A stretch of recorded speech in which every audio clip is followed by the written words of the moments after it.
మున్పు doctor మందుల చిట్టి రాసిస్తే గా తీసుకుపోయి చూపిస్తే గోళీలు ఇచ్చేది దుక్నాలల్లా.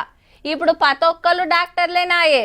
నెత్తినొస్తే ఓటి, జ్వరం వస్తే ఓటి, కాలు గుంజితే ఓటి అని పేర్లు చెప్పుడు గోళీలు తెచ్చుకొని మింగుడు నడుస్తుంది.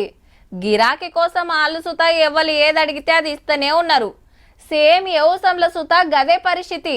ఫలానా మందు పిచికారీ చేయాలని రైతులు అడుగుడు, దుక్న పోలిచ్చుడు. అయితే అందులో ఒక దాంతోనే ఆపత వస్తుందని గీ పని చేసిండ్రిగా.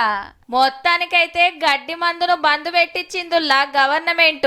పారక్వాట్ అనే గీ మందును 2 నెలలు అమ్మొద్దు, స్టాక్ పెట్టొద్దు, రూల్ తప్పితే యాక్షన్ తీసుకుంటామని వార్నింగ్ ఇచ్చిండు వ్యవసాయ మంత్రి తుమ్మల సారు.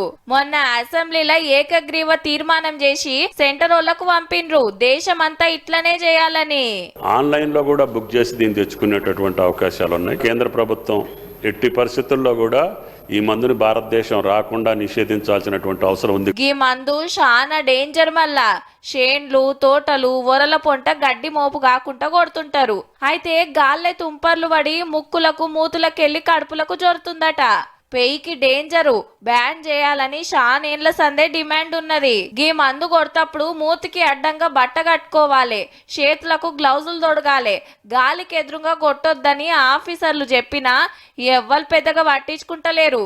ఆల్మొగలకు కీసులాటలైనా, అన్నదమ్ములకు పడి రాకున్నా ఇక బతికింది చాలనిపించినా సట్న దుఃఖం పోతుండ్రు, మందు డబ్బా తెచ్చుకొని తాగుతుండ్రు. దావకాన కేసుకపోయినా బతుకుతలేరట. ఎందుకంటే దీనికి ఇరుగుడు లేదు. మరి మొన్న యాక్టరోళ్ళ తమ్ముడు గిదే పని చేస్తే గడ్డి మందును బ్యాన్ చేయాలని కోరిండు.